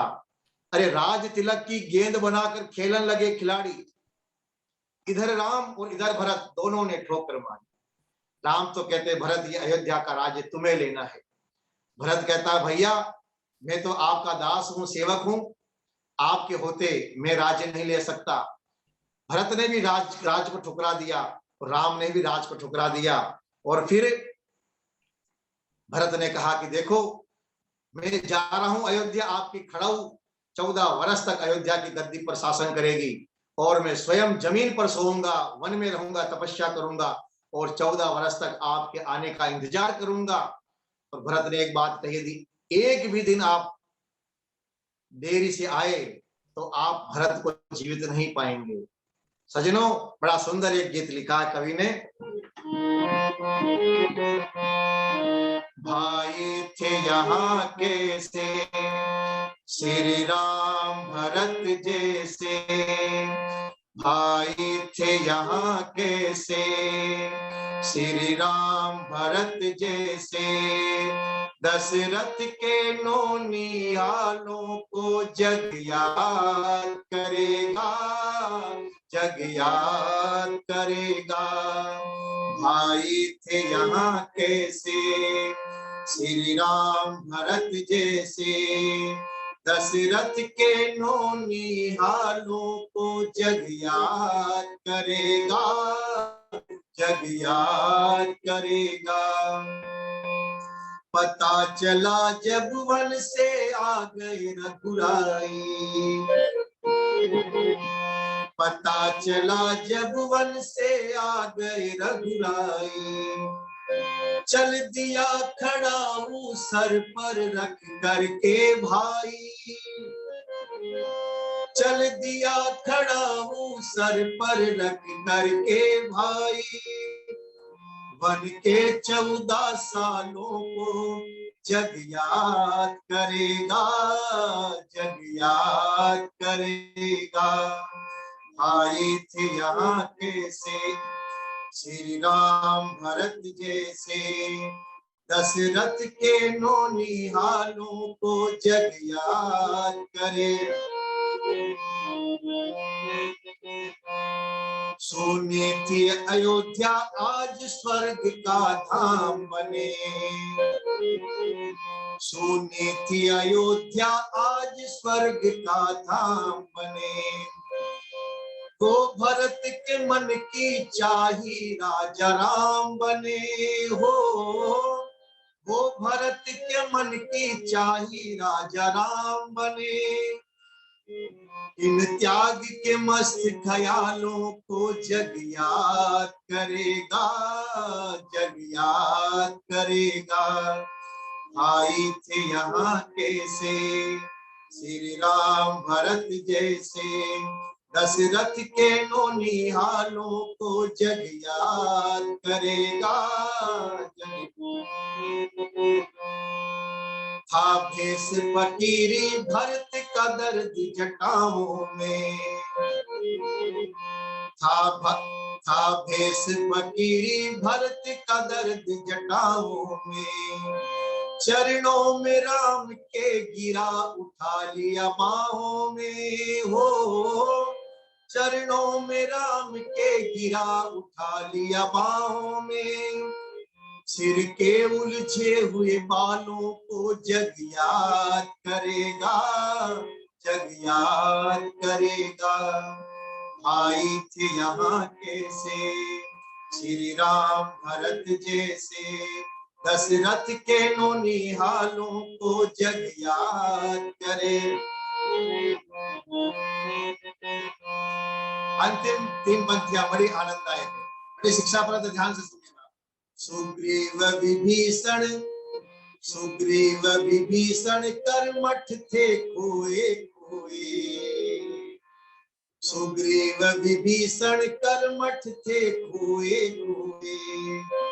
श्री राम भरत का प्यार देख करके रोए। 2 व्यक्ति सुग्रीव और विभीषण, राम और भरत जब आपस में मिल रहे थे, जब राम और भरत का मिलन हो रहा था, दोनों राम और भरत की आंखों में आंसू आ रहे थे। इतने सालों के बाद 2 भाई मिले हैं, उनको मिलता हुआ देख करके 2 भाई और भी थे जो दूर खड़े खड़े थे, और वो भी रो रहे थे। क्या सोच करके रो रहे थे कि एक तो ये भाई हैं जो राजपाट के लिए जो 14 वर्ष वन में रहते हैं, और एक हम हैं जिन्होंने राजपाट के लिए अपने भाइयों को ही मरवा दिया। सुग्रीव ने अपने भाई को मरवा दिया, बाली ने भी, विभीषण ने भी अपने भाई को मरवा दिया। सुग्रीव विभीषण कर्मठ थे खोए खोए। श्री राम भरत का देख करके रोए। आंसुओं से भीगे गालों को जग याद करेगा, जग याद करेगा।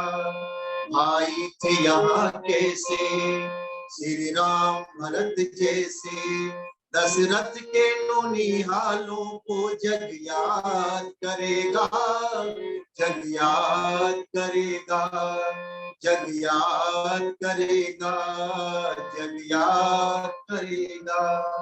भाई थे यहाँ कैसे श्री राम भरत जैसे। तो सजनों, सहृदयम सामनस्यम अविद्वेषम करो।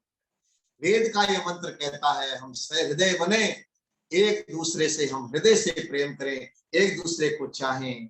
सजनों, वेद के मंत्र, अनेक मंत्र ऐसे हैं जो हमें सिखाते हैं कि कैसे हमें गृहस्थ आश्रम में रहना है, समाज में, परिवार में हमें कैसे रहना चाहिए। आज मैंने कल आपसे निवेदन किया था, बड़े बड़े महल लोगों ने बना लिए, लेकिन महलों में, मकानों में कैसे रहना है ये उनको नहीं आया, रहना नहीं आया। हम राम का नाम लेते हैं, राम की बात करते हैं, लेकिन आज भाई भाई में आपस में ईर्ष्या, द्वेष, भाई भाई में झगड़ा। और किस बात पर झगड़ा? 2 इंच 2 फीट जमीन के लिए भाई और भाई को कोर्ट के अंदर घसीट करके लेकर के चला जाता है। सजनों, सहृदयम सामनस्यम, सामनस्यम का अर्थ है सामंजस्य बिठा करके हम काम करें, एक दूसरे से मिलकर के हम काम करें। और फिर का अविद्वेषम, ये बड़ा सुंदर वाक्य है। अविद्वेषम का अर्थ है हमारे मन में एक दूसरे के प्रति द्वेष भाव नहीं होना चाहिए। वेद का एक मंत्र और ये कहता है, मां भ्राता भ्रातरम दीक्षण, मां स्वसारम उत स्वसा, सम्यं च सव्रता भूत्वा वाचम वदत। मां भ्राता भ्रातरम दीक्षण, भाई भाई से द्वेष न करे। मां स्वसारम उत स्वसा, बहन बहन से द्वेष न करे। घर में, परिवार में झगड़े क्यों हो रहे हैं? द्वेष के कारण से। भाई भाई से द्वेष कर रहा है। एक भाई ने मेहनत करी, उसने धन प्राप्त करने में उन्नति कर ली, अच्छा मकान बना लिया, अच्छी गाड़ी लेकर के आ गया, तो दूसरा भाई अंदर ही अंदर उससे द्वेष करने लग जाता है। एक बहन के ससुराल में अच्छा सुख समृद्धि है, दूसरी बहन के ससुराल में कम है, तो उसको बहन से द्वेष हो जाता है। वेद का मंत्र कहता है कि भाई भाई को आपस में द्वेष नहीं करना चाहिए, बहन बहन को आपस में द्वेष नहीं करना चाहिए। सज्जनों, द्वेष की अग्नि मनुष्य को अशांत बना देती है, और जब मनुष्य अशांत होता है, परेशान हो जाता है, तो अनेकों प्रकार की समस्याएं उसके जीवन में आ जाती।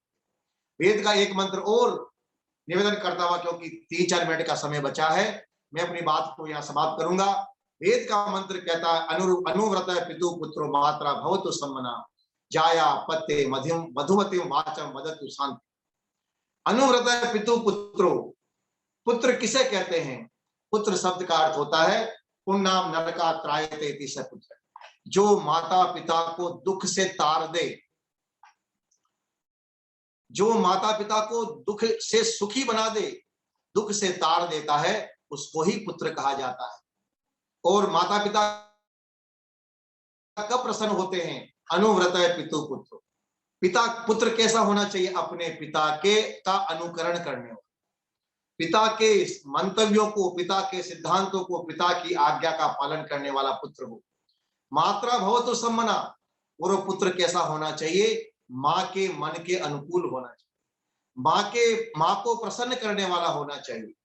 और जाया पत्ते मधुमतिम वाचम वदत, और स्त्री अपने पति से हमेशा मधुमतिम वाचम, मधु कहते हैं शहद को, शहद के जैसी मीठी वाणी बोले।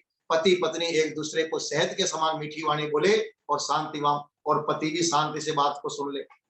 तो वेद के जो मंत्र है सज्जनों, वेद के जो सिद्धांत है, वेद का जो ज्ञान है, उनको हम पढ़ें, उनको हम समझें, उनको हम जीवन में उतारेंगे, तो निश्चित रूप से हम सबका कल्याण होगा। और ये वेद की जो बातें हैं ना, ये बातें केवल एक मत पंथ के लिए नहीं है, ये संपूर्ण मानव जाति के कल्याण के लिए। अब जो बातें मैंने आपको बताई है, यदि इन बातों पर हिंदू चलेगा तो वो एक अच्छा हिंदू बन जाएगा, मुसलमान चलेगा तो वो भी एक अच्छा इंसान बन जाएगा, ईसाई चलेगा तो वो भी एक अच्छा इंसान बन जाएगा। मानव को मानव बनाने के सूत्र हैं वेद के। मानव को हिंदू और मुसलमान कुछ बनाने के लिए सूत्र नहीं है। वेद की शिक्षाएं मनुष्य को मनुष्य बनाने के लिए है कि मानव तू मानव बन, ये छोड़ दे पागलपन, अनमोल है जीवन प्रभु का ध्यान कीजिए। ये जीवन हमारा अनमोल है, इसलिए ज्ञान प्राप्त करने के बाद में हम इस ज्ञान का मनन करें, श्रवण करें, श्रवण के बाद मनन करें, उस पर हम चिंतन करें, और जो बातें अच्छी लगे उनको हम स्वीकार करें, जो समझ में नहीं आए उसको वापस विद्वानों से विचार विमर्श करके उनसे सलाह लें, उनसे पूछें, शंका समाधान करें, और जो बातें अच्छी लगती है, जीवन उपयोगी बातें हैं, उनको हम धारण करेंगे, क्योंकि धारण करने से ही, ज्ञान को जब हम जीवन में धारण करते हैं सज्जनों, तभी उस ज्ञान का लाभ है। केवल शक्कर शक्कर कहने से, गुड़ गुड़ करने से मुंह मीठा नहीं होता है, तो केवल सुनने मात्र से ही कल्याण नहीं होता है। सुनने से ज्ञान का वर्धन होगा, लेकिन कल्याण तभी होगा जब हम सुने हुए पर आचरण करेंगे। शिक्षा के साथ में जब दीक्षा भी होगी, शिक्षा तो प्राप्त कर ली, अब उसको दीक्षा अपने जीवन में धारण करने का हम प्रयास करें, तभी हम एक सच्चे मनुष्य, सच्चे इंसान हम बन पाएंगे। इसलिए हम मानव बने, मनुर्भव, हम मनुष्य बने। तो परमात्मा का ये संदेश मैंने एक वेद मंत्र के साथ के द्वारा आप सब तक पहुंचाने का प्रयास किया। ये सारी बातें जो हम आपको बताते हैं, हमारे ऋषियों की, हमारे विद्वानों की बातें हैं, हम उनकी बातों को आपके पास पहुंचा देते हैं। अब आपका कर्तव्य है कि आप उन बातों को, आपने सुना है तो आप भी उन बातों को आगे ट्रांसफर कर दें। ये ज्ञान की परंपरा समाप्त नहीं होनी चाहिए। जहां ज्ञान की परंपरा समाप्त हो जाती है, सांख्य दर्शनकार कहते हैं इतरता अंध परंपरा। जहां ज्ञान समाप्त हो जाता है, वहां पर अंध परंपराएं, अंधविश्वास, पाखंड, अज्ञान वहां फैल जाता है, और अज्ञान मनुष्य का सबसे बड़ा शत्रु है। इस विषय पर हम कल आपके सामने, नेटवर्क आज अच्छा रहा, लखनलाल जी की परमात्मा ने प्रार्थना सुन ली, नेटवर्क अच्छा रहा तो हम पूरी चर्चा कर पाए। कल भी अच्छा रखेंगे, हमारा नेटवर्क अच्छा रहेगा, जिससे कि हम अपने इस कार्यक्रम का, कल अंतिम दिन है इस संगीतमय वेद कथा का, तो आप सभी इस कार्यक्रम से जुड़ते हैं।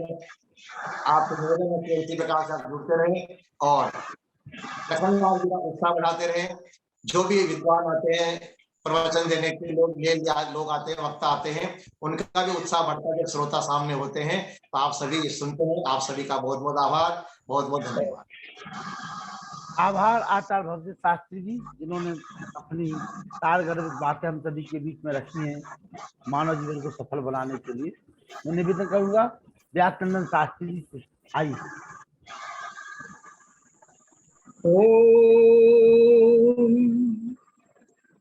तंतुं तन्वन् रजसः भानु अन्विः ज्योतिस्मथ पथो रक्षो धिया कृतान् अनुल्बणं जगत जोगुवामपो मनुर्भव जनया देव्यं जनम्। ओम शांति शांति शांति। वैदिक धर्म के मर्म को जनमानस में प्रचार करने के उद्देश्य को लेकर पिछले 1 वर्ष से लगातार यह कार्यक्रम संचालित कर रहे हमारे माननीय धात्रीप्रवर पंडित लखनलाल आर्य जी, बहुत बहुत आपको साधुवाद और धन्यवाद है कि आप निरंतर इस कार्यक्रम को संचालित कर रहे हैं।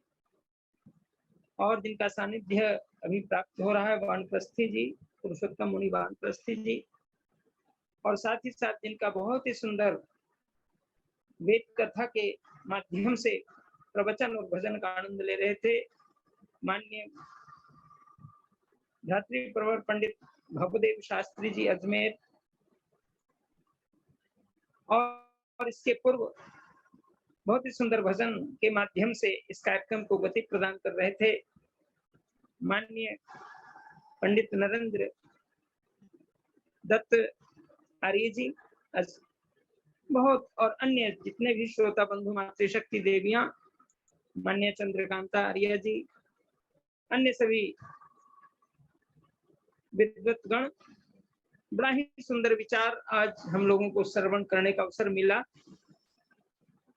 सचमुच मैंने अपने प्रवचन के माध्यम से भी ये कहा था कि मनुष्य का निर्माण संस्कार कर सकता है, और वो 10 संस्कार ही मात्र अपने प्रवचन में करने के बाद फिर ऐसा मौका नहीं मिल पाया।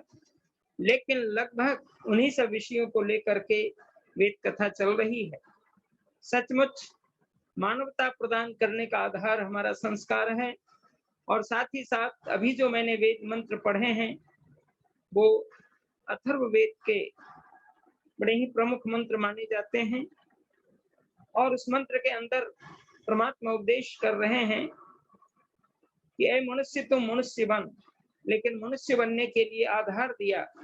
जैसा कि अभी अथर्ववेद के सामण्य सूक्त का प्रवचन कर रहे थे हमारे माननीय पंडित आचार्य भवदेव शास्त्री जी, जिन्होंने 3 मंत्रों को लेकर के अपनी बात को संक्षिप्त कर दिए। समय भी हो चला।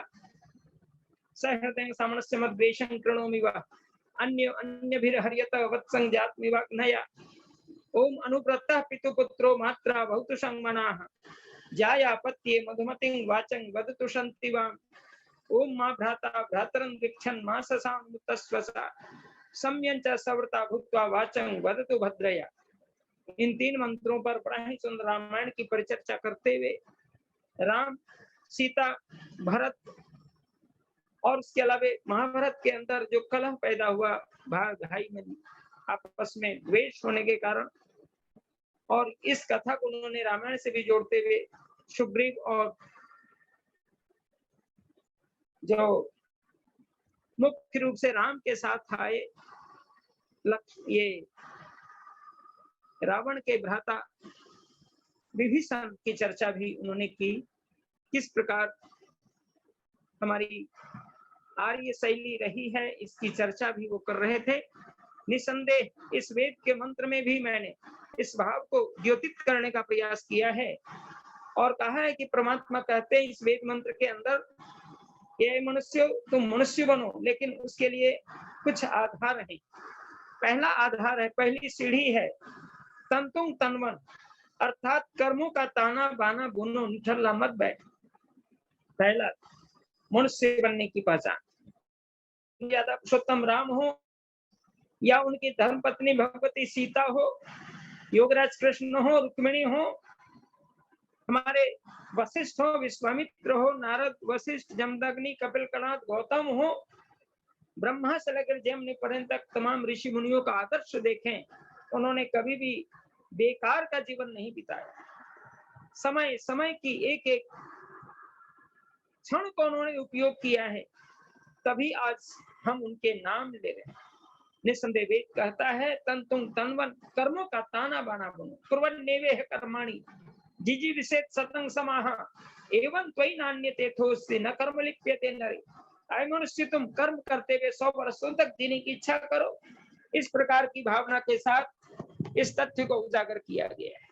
और इसके साथ ही साथ रजसा भानु रजसा आकाश्य भानु सूर्यम अनुविहि अनुव्रति भव, अर्थात आकाश के सूर्य के समान अनुव्रति बनना है।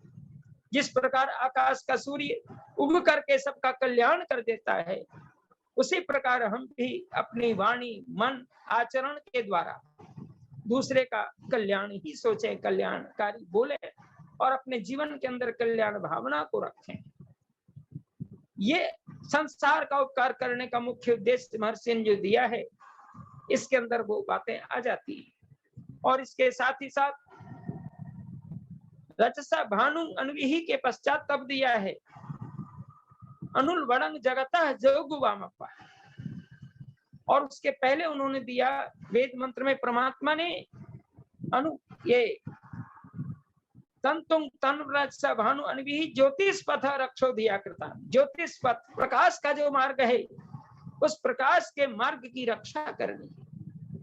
और अनुल वड़ंग जगता जोगुवामप्पा, अर्थात जो हमारे महापुरुष हैं, विद्वान हो चुके हैं, ऋषि मुनि हो चुके हैं, उनके मार्ग का अनुसरण करना है। महाजनो ये न गता स पंथा की चर्चा इसमें आई। इसलिए भगवान राम ने जो बातें कही, भगवान राम ने जो अपने जीवन में काम किया, योगीराज कृष्ण ने, और इसके साथ साथ माता सीता ने जो अपने जीवन के अंदर लक्ष्य बनाया, आज सारी दुनिया की माताओं को संदेश लेने की चर्चा है। आज संपूर्ण पुरुषों को राम के जीवन को आदर्श रूप में स्वीकार करने की चर्चा है। निसंदेह हमारे महापुरुष के जो मार्ग हैं, वो हमें स्वीकार करने योग्य हैं। ये चौथी सीढ़ी है। मनुर्भव, तब व्यक्ति मनुष्य हो सकता है। अर्थात मनुष्यता को बनाने के लिए जो आधार दिए गए हैं, इन आधारों का श्रम पूर्वक जीवन यापन में उसको आधार बनाकर चलना ये बहुत महत्वपूर्ण है। और एक प्रश्न कर रहे थे, जिसमें गौ माता की आरती की चर्चा हमारे माननीय नरेंद्र दत्त जी गा रहे थे, तो लोगों ने कह दिया आरती क्या जरूरत, आरती क्या है। सज्जनों, आरती का जो मुख्य भाव है हमारे, इस भाव को कविता में कही गई है। और कविता जो है वो प्रचलित जो लोकाचार की भाषाएं ध्यान में लेकर के कविता, और संस्कृत के कवियों को और अन्य कवियों को भी कहा गया कवयः निरंकुशाः, कवि निरंकुश होते हैं, कुछ अन्य बातों को भी जोड़ते हैं। और आरती का भाव है उनको सम्मान करने का भाव। गौ माता है, माता की आरती अर्थात माता का पूर्ण सम्मान, उनका पूर्ण खान पान की पूरी देखभाल, और हर प्रकार से उनको सम्मान देते हुए, उनको हर प्रकार से सेवा करते हुए, उनके जीवन को अपना जीवन समझते हुए, जिस प्रकार की नंदिनी गौ की सेवा करते हुए दिलीप राजा ने इतना सेवा की थी। जब वो गाय खाती थी तब वो खाते थे, इसका मतलब उनको पानी पिलाने के बाद ही वो जल पीते थे। उनको अर्थात नंदिनी गौ को हर प्रकार की सेवा करने के बाद ही वो अपनी जीवनचर्या चलाते थे। इस प्रकार का गौ की सेवा की चर्चा है हमारे यहाँ, और इन गौ की चर्चा को ही इस रूप में आरती शब्द का प्रयोग किया गया है। ऐसा नहीं कि अगरबत्ती घुमाने की चर्चा जो पौराणिक लोग मान रहे हैं, उस प्रकार की चर्चा नहीं है। बहुत धन्यवाद। बहुत समय हो आभार। चुका है, इसलिए मैं बात को आगे नहीं बढ़ाना चाहता हूँ। फिर मौका मिलेगा हम इस बात को रखेंगे। माननीय प्रेम सचदेवा जी जो जुड़े हैं, बहुत बहुत धन्यवाद है। आप प्रधान हैं दिल्ली के समाज के, और आपका भी बहुत अशोक विहार में स्वर्ण जयंती वर्ष मनाया जा रहा है। अशोक विहार आर्य समाज का स्वर्ण जयंती वर्ष, और 17 अगस्त से लेकर के 19 अगस्त तक इसी मंच पे पहली बार उनको सुना। सुरेश जोशी बाराबंकी जी, उनके सानिध्य में 3 दिवसीय आध्यात्मिक सत्संग का कार्यक्रम अशोक विहार में हमारे प्रेम सचदेवा जी करा रहे हैं। उन्होंने पहली बार यही सुरेश जोशी जी को सुना था, तो हम चाहते कि उनका भी आशीर्वाद मिले। आइए प्रेम सचदेवा जी। ओम, आपको सादर नमस्ते जी। नमस्ते जी। नमस्ते लखनलाल जी, आपसे ही हमें उत्साह मिलता है, और हमने अपना कार्यक्रम रखा जी। और हमने जो पत्रक छपाया उसमें कृण्वन्तो से सहृदयम, ये हमने सबसे ऊपर ये लिखा। और आज हमने सहृदयम के बारे में इतनी अच्छी व्याख्या सुनी आचार्य भवदेव जी से, और व्यासनंद शास्त्री जी ने भी उसके बारे में बताया। हम तहे दिल से मैं उन सबका धन्यवाद करता हूं। और हमारे कार्यक्रम 17/8 से 19/8 जो हमारे दिल्ली के जुड़े हुए हैं दिल्ली से, वो अवश्य हमारे कार्यक्रम में आए, और जो बाहर के हैं उनके लिए भी हम पूरा इंतजाम करेंगे। आप आइए और हमारे कार्यक्रम में जुड़िए। बहुत बहुत धन्यवाद। जरूर जो है सभी लोग पहुंचे, ऐसा हमारा भी आपसे निवेदन है। माता चंद्रकांता जी, आप आइए और सबको लेकर के चलिए दिल्ली, चलिए। प्रिय वीर लखनलाल जी, नमस्ते। आज के मुख्य वक्ता आचार्य भवदेव शास्त्री जी, आदरणीय श्री व्यास नंदन जी, तथा प्यारे से नवयुवक भजनीक हमारे नरेंद्र दत्त जी। आज तो नरेंद्र दत्त जी ने गो करुणा विधि के आधार पर गो की रक्षा के ऊपर बल डाला, काफी जोर दिया, बड़ा अच्छा कहा, क्योंकि ये अनिवार्य है जीवन यापन के लिए। घर घर में गाय होती थी तो हम सब हष्ट पुष्ट और निरोगी रहा करते थे। और भवेदेव शास्त्री ने मनोभाव के ऊपर बड़ा अच्छा मंत्रों के आधार पर व्याख्यान भी दिया और भजन भी बहुत सुंदर गाए। और व्यासनंद शास्त्री जी ने उसमें और कड़ी जोड़ दी और बहुत सुंदर बताया उन्होंने भी कि परिवार वालों में एकता होनी चाहिए, तभी हम एक दूसरे के सुख दुख के सहभागी बन सकते हैं। अगर एकता नहीं है, द्वेष है, हम एक दूसरे के सहयोगी नहीं बन सकते। भवेदेव शास्त्री जी ने भी रामायण और महाभारत, प्यार और क्लेश का उदाहरण देकर कितना सुंदर वर्णन किया। और इसी प्रकार हमें अगर अपनी विपत्तियों से उभरना है, अपनी चुनौतियों से लड़ना है और मुश्किलों से हमने आगे बढ़ना है, समाधान करना है, कठिनाइयों से बच के निकलना है, तो वेद मंत्रों के आधार को हमें अपनी शिक्षा का आधार मानना चाहिए और उसके अनुकूल हम आचरण करें। केवल सुने नहीं, आचरण करें। जैसे भवदेव शास्त्री जी कहते हैं, प्रवचन से कुछ नहीं होता, प्रवचन सुनने से बार बार हमारी बुद्धि तो मार्जित होती है, लेकिन आचरण करने का दृढ़ संकल्प भी हमारे अंदर होना चाहिए। तो इसलिए हमें सदा स्मरण रखना चाहिए कि वेद की शिक्षाएं हमारे जीवन का मूल आधार हैं। धन्यवाद।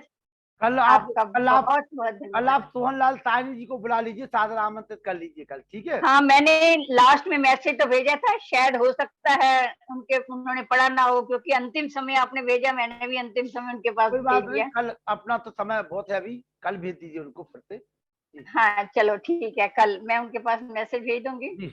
डॉक्टर युधिष्ठिर त्रिवेदी जी, बाल रोग विशेषज्ञ, राजस्थान। आइए बाल रोग विशेषज्ञ जी, आइए। जी हाँ, नमस्ते। नमस्ते सभी को सादर नमस्ते। नमस्ते।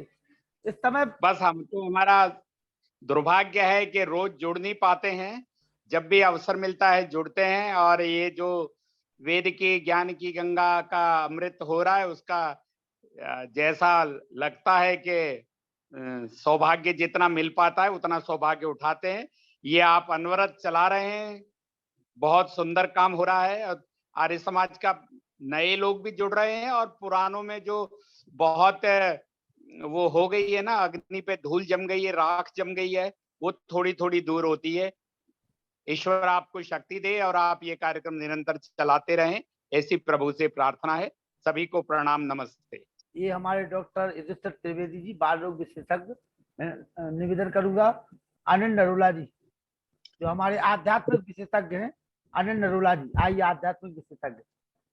आदरणीय भवदेव जी, भवदेव शास्त्री जी, नरेंद्र दत्त जी, लखनलाल आर्य जी, व्यासचंद्र शास्त्री जी, मेरी बड़ी बहन चंद्रकांता जी, वेद प्रकाश जी, प्रेम सचदेवा जी।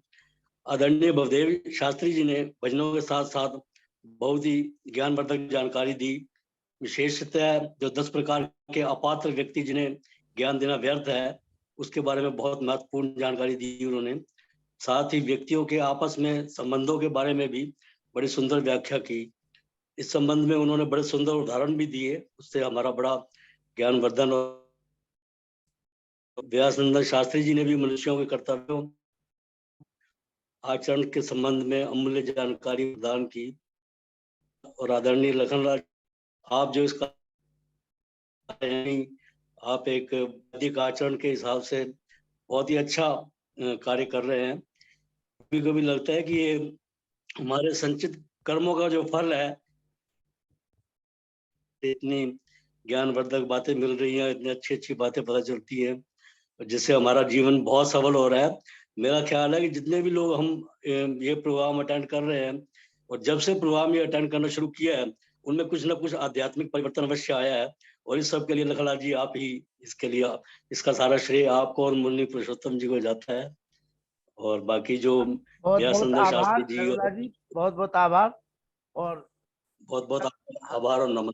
ये सब जो है महर्षि दयानंद सरस्वती के लगाए हुए जो वट वृक्ष बन चुके हैं, उन्हीं की कृपा है, परमात्मा का आशीर्वाद है कि हम उस महर्षि दयानंद सरस्वती के ऋण से उड़न होने का थोड़ा सा एक प्रयास कर रहे हैं। वो तो नहीं सकते कभी भी, उनके इतने उपकार हमारे ऊपर हैं। और उन्होंने जो अपना पूरा समर्पण, पूरा जीवन निछावर करके हम सबको जो वेद का मार्ग दिखाया है, अगर उस वेद मार्ग को हम जन जन तक नहीं पहुंचा पाए तो कहीं ना कहीं हम इस मानव जीवन के साथ कुछ कमी रह जाएगी। इसलिए अनुभव रूप से ये लगता है कि जब तक ये सांसें हैं, जब तक ये शरीर है, अनुभव रूप से वेद प्रचार करते रहें, इसी भावना के साथ लगे रहते हैं। और आप लोगों के कमेंट हमें पॉजिटिव एनर्जी देते हैं, तो निश्चित रूप से इसी प्रकार से अपना आशीर्वाद बनाए रखिए। चंद्रशेखर शर्मा जी, जिनके पिताजी बहुत अच्छे आर्तमाजी हैं राजस्थान से, आइए चंद्रशेखर शर्मा जी, आइए। बहुत अच्छा लखन जी, आदरणीय लखन जी, आपने बहुत अच्छी बात कही कि महर्षि दयानंद सरस्वती का जो उद्देश्य है कि हम आर्य बनाए पूरे विश्व को, और आप इसमें बहुत अच्छी भूमिका पिछले 1 साल से निभा रहे हैं। और हम सब बड़े सौभाग्यशाली हैं, या ईश्वर की बड़ी कृपा है कि हम आपस में आपसे जुड़े और नित्य प्रति कोई ना कोई नई बात सीखने को मिलती है। सभी विद्वान वक्ताओं का मैं हृदय से आभार व्यक्त करता हूँ। मैं एक ही निवेदन करना चाहता हूँ कि हमारे विद्वान उर्दू में विशेष रूप से निवेदन। वो इंसान शब्द बोलते ही ना दिमाग मतलब ऐसा लगता है कि जो कुरान पर ईमान लाए वो इंसान है, और हमारा वेद कहता है मनुर्भव। कम से कम इस चीज में तो अपन कायम रहे। बिल्कुल। आपका जो दर्द झलकता है ना, मैं चेहरे को पढ़ लेता हूँ आपके वजूद को, कि हमारे चंद्रशेखर शर्मा जी की पीड़ा का है, आपकी पीड़ा जायज है।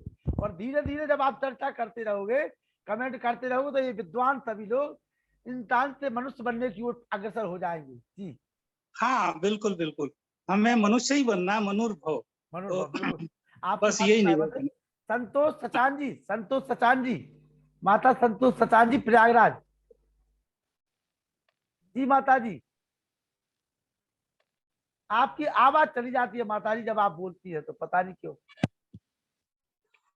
जी, मेरे पास तो शब्द ही नहीं है, इतनी अच्छी मतलब ज्ञानवर्धक चर्चा चल रही है कि हम तो किस तरह से धन्यवाद दें आचार्य लोगों को, आपको जो इतना अच्छा प्रोग्राम चला रहे हैं आप। मुझे घर बैठे इतना सब मिल रहा है सुनने को, इतना ज्ञान मिल रहा है, इसके लिए आप बहुत बहुत धन्यवाद के पात्र हैं। ऐसे ही आपको ईश्वर स्वस्थ और प्रसन्न रखे, आप लगातार बहुत दिनों तक ये कार्यक्रम चलाते रहे हैं। चलिए हैं। और मेरी तरफ से सभी उपस्थित सभी भाई बहनों को मेरी तरफ से नमस्ते। नमस्ते माता जी, नमस्ते। चलिए अब आवाज पहुंची कि नहीं पहुंची थी? हाँ, अब तो पहुंची आवाज, पहुंचने लगी। धीरे धीरे आप भी आ जाओगी, आप चिंता ना करो, ये तो अभी आवाज का सिलसिला है जी। चलिए देखिए, लेकिन नई पीढ़ी को ज्यादा जुड़ना चाहिए ना इससे। ये नई पीढ़ी क्या है जो बोलती नहीं। आराधना जी आइए, माता जी याद कर रही हैं आपको। आराधना जी,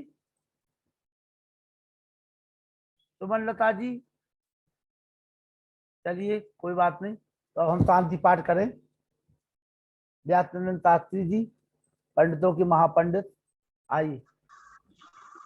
ओम द्यौः शान्तिरन्तरिक्षं शान्तिः पृथिवी शान्तिरापः शान्तिरोषधयः शान्तिः वनस्पतयः शान्तिर्विश्वे देवाः शान्तिर्ब्रह्म शान्तिः सर्वज्ञ शान्तिः शान्तिरेव शान्तिः सामा शान्तिरेधि।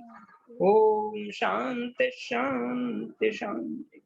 जो बोले सो अभय, धर्म जय। युग प्रवर्तक वेदोद्धारक महर्षि दयानंद सरस्वती की जय। स्वामी विरजानंद महाराज की जय। स्वामी श्रद्धानंद की जय। धर्मवीर पंडित लेखराम की जय। महात्मा हंसराज की जय। पंडित गुरुदत्त विद्यार्थी की समस्त आर्यवीर महात्माओं की मर्यादा पुरुषोत्तम श्री रामचंद्र महाराज की